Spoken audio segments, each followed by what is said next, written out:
तुम्हाला जर हे समजलं की तुमचा मेंदू कशा पद्धतीने काम करतो, त्याला काय आवडतं काय नाही, तर तुम्ही तुमच्या मेंदूकडून हवी ती कामे करून घेऊ शकता.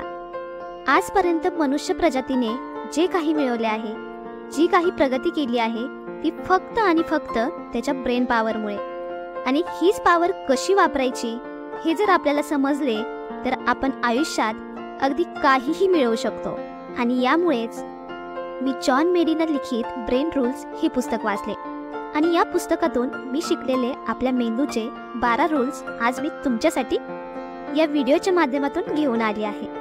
जॉन मेडीना हे एक आण्विक जीवशास्त्र अभ्यासक आहेत. आपल्या आयुष्यभर केलेल्या कामाच्या अनुभवातून ते आपल्या मेंदूची शास्त्रीय माहिती देतात.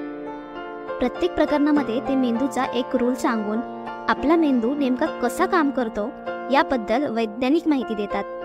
हा व्हिडिओ पाहिल्यानंतर तुम्हाला आपला मेंदू कसा काम करतो आणि त्याचा सर्वोत्तम वापर आपण दैनंदिन जीवनात कशा पद्धतीने करू शकतो हे समजेल. चला तर मग आपल्या मेंदूची 12 रहस्य आपण जाणून घेऊयात. पण त्या अगोदर जर तुम्हाला माझे प्रयत्न आवडत असतील तर आपले हे चॅनल नक्की नक्की नक्की सबस्क्राईब करा. व्हिडिओला लाईक करा, शेअर करा, कारण तुमची ही शाबासकीची थाप मला अजूनच चांगले काम करण्याची प्रेरणा देत राहील. चला तर मग आजचा व्हिडिओ सुरू करूया. रूल नंबर 1, व्यायाम आणि मेंदूचं नातं. आमचे अण्णा, वय वर्ष 75 वर्ष, व्यवसाय शेती. पण 75 वर्षाचे असूनही आमचे अण्णा या वयातही अतिशय ॲक्टिव्ह, काम करण्यास तत्पर व बौद्धिक क्षमता शाबूत. ते 75 वर्षाचे असतील असे कोणाला वाटणारही नाही. पण अगदी याउलट त्यांचे छोटे भाऊ आप्पा, वय वर्ष 73 वर्ष, व्यवसाय नोकरी. पण या वयात ते अतिशय थकलेले, बौद्धिक क्षमता ढासळलेली, स्वतःची कामे स्वतः करण्यास असक्षम. आता तुम्हीच विचार करा, असे का झाले असेल? आणि हेच उत्तर शोधण्यासाठी विदेशातल्या सायंटिस्टनी त्यांच्या ज्येष्ठ नागरिकांचा अभ्यास केला आणि त्यातूनच जन्मला रूल नंबर 1, व्यायाम आणि मेंदूचं नातं. जे लोक व्यायाम करतात त्यांची मेमरी ही ॲक्टिव्ह असते. त्यांची विचार करण्याची क्षमता ही व्यायाम न करणाऱ्या लोकांपेक्षा अधिक असते. लेखक म्हणतात, आपला मेंदू हा 20 किलोमीटर प्रति दिवस चालण्यासाठी बनलेला आहे. आणि यामुळेच जेव्हा आपण ॲरोबिक व्यायाम करतो तेव्हा आपला मेंदू अतिशय तल्लखपणे काम करतो.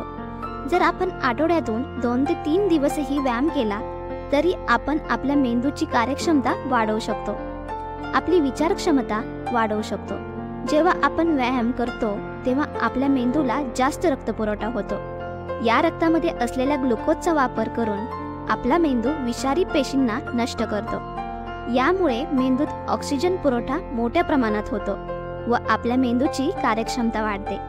सुरुवातीला सांगितलेल्या उदाहरणाचा अर्थ आता तुम्हाला समजलाच असेल. अण्णा शेती करत असल्यामुळे त्यांची एक्सरसाइज ही ऑटोमॅटिकच होत होती. त्यांचा मेंदू शार्प होता. तर या उलट आपण नोकरी करून रिटायर आयुष्य जगत असल्यामुळे त्यांची एक्सरसाइज होत नव्हती. यामुळे त्यांचा मेंदू अण्णाने एवढा शार्प नव्हता. रूल नंबर 2, आपल्या मेंदूची प्रगती आणि आपले रिलेशन्स. अश्मयुगामध्ये आपले पूर्वज हे इतर प्राण्याप्रमाणेच जंगलात राहत होते. तेव्हा त्यांच्या पुढे सर्वात मोठा प्रश्न होता तो म्हणजे सर्व्हायव्हल, म्हणजेच जगण्यासाठी संघर्ष.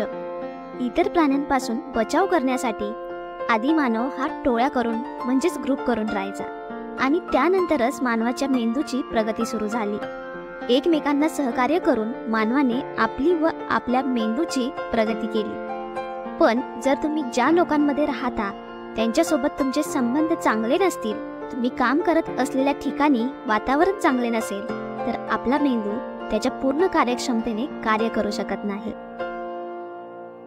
रूल नंबर 3, स्लीप वेल. बऱ्याच लोकांना असं वाटतं की झोपणे हे टाइम वेस्ट आहे आणि मलाही असंच वाटायचं. जेवढा जास्त वेळ अभ्यासाला आपण आपल्या झोपेऐवजी देऊ तेवढा जास्त अभ्यास माझा होईल असं मला वाटायचं. पण सायन्स अगदी याउलट सांगतं. तुम्ही जर कमी झोप घेतली तर त्याचा परिणाम आपल्या मेमरीवर निगेटिव्ह होतो, आपला मूडही खराब होतो, तसेच थिंकिंग पॉवरही कमी होते. एका अभ्यासात असं दिसून आलं की फक्त 26 मिनिटे पॉवर नॅप घेतल्यामुळे नासाच्या पायलटची परफॉर्मन्स 34% वाढली. त्यामुळे मेंदूची पॉवर वाढवायची असेल तर चांगली झोप घ्या, कारण आपण जरी झोपलो तरी आपला मेंदू झोपत नाही, तो आपण दिवसभर शिकलेल्या गोष्टींवर काम करतो. रूल नंबर 4, चिंता आणि मेंदू. तुम्ही जर अति चिंता करत आहात तर तुम्ही तुमच्या मेंदूला हानी पोहोचवत आहात. आपला मेंदू हा फक्त 30 सेकंदच स्ट्रेसला हँडल करू शकतो. यानंतर आपल्या मेंदूतील न्यूरॉन्स डॅमेज होऊन तुटू लागतात. यामुळे आपली विचारक्षमता, लक्षात ठेवण्याची क्षमता यावर विपरीत परिणाम होऊ लागतो. अतिचिंतेमुळे आपल्याला हार्ट अटॅकही येऊ शकतो.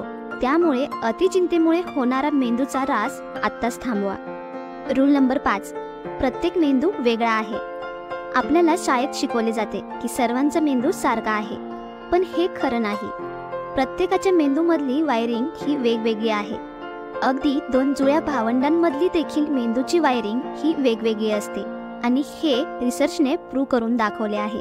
परंतु आपल्याला आपल्या शाळेत एकसारखे शिक्षण दिले जाते आणि आपली बौद्धिक क्षमता मार्कांवर ठरवली जाते, पण प्रत्येकाचा मेंदू हा वेगवेगळा आहे. रूल नंबर 6, मेंदू आणि मल्टीटास्किंग. माणूस कधीच बोरिंग गोष्टींकडे लक्ष देत नाही. तो त्याच गोष्टींकडे लक्ष देतो ज्यात आपले इमोशन, प्रॉफिट किंवा कल्चर जोडले जाते. तो मल्टीटास्किंगसाठी बनलेला नाही. तो एका वेळी एकच काम योग्यरित्या करू शकतो. पण आपल्याला शाळेत किंवा कामाच्या ठिकाणी नेहमीच मल्टीटास्किंगसाठी प्रोत्साहन दिले जाते. मल्टीटास्किंगमुळे आपली चूक करण्याची क्षमता 50% वाढते. Rule number 7, repeat to remember. आपल्याला जर कोणती गोष्ट लक्षात ठेवायची असेल तर आपल्याला ती इन्फॉर्मेशन रिपीट करायची आहे. आपला मेंदू अति महत्त्वाची माहितीच लक्षात ठेवतो व उरलेली पुसून टाकतो. त्यामुळे जर मेंदूला सांगायचे असेल की ही माहिती महत्त्वाची आहे आणि ती तुला जतन करायची आहे, तर ती माहिती परत परत रिपीट करत राहा. रूल नंबर 8, संवेदनाचा पुरेपूर वापर.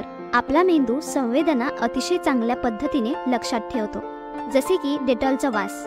डेटॉलचा वास आला की आपल्याला हॉस्पिटल आठवते. या संवेदनाचा वापर करून आपण आपल्या मेंदूत काही गोष्टी लक्षात ठेवू शकतो.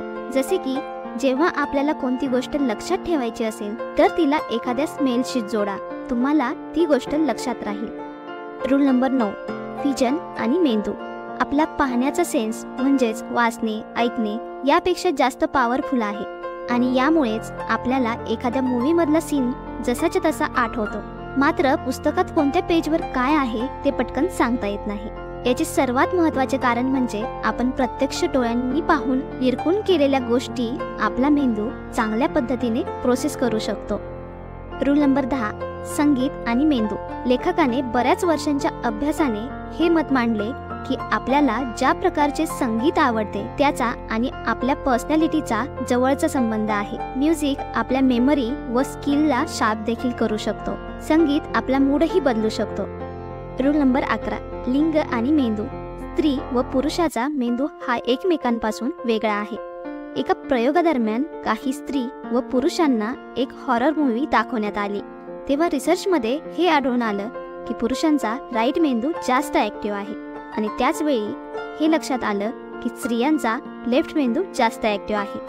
स्त्री आणि पुरुष यांची विचार करण्याची, स्ट्रेस हाताळण्याची, काम करण्याची पद्धत ही वेगवेगळी असते. स्त्री ही पुरुषांपेक्षा जास्त डिप्रेशन व नर्वसनेसचा शिकार लवकर होते. स्त्री व पुरुषांची इमोशन्स हाताळण्याची पद्धत ही वेगवेगळी असते. रूल नंबर 12, मनुष्य हा शक्तिशाली व नैसर्गिक शोधक आहे. मनुष्याचा मेंदू हा नवीन गोष्टी शिकण्यासाठी व शोधण्यासाठी बनलेला आहे. पण आपण दैनंदिन जीवनातील जबाबदाऱ्यांमुळे त्याकडे जास्त लक्ष देत नाहीत. लहान असताना आपण किती चौकस, जिज्ञासू होतो, पण हे जसं जसं वय वाढत गेलं तसं तसं ते कमी होत गेलं. तर ही होती आपल्या मेंदूची 12 रहस्य. याचा योग्य तो वापर करून तुम्ही तुमच्या मेंदूकडून चांगल्या पद्धतीने काम करून घेऊ शकता. मी आशा करते की तुम्हाला आजचा व्हिडिओ नक्कीच आवडला असेल. धन्यवाद.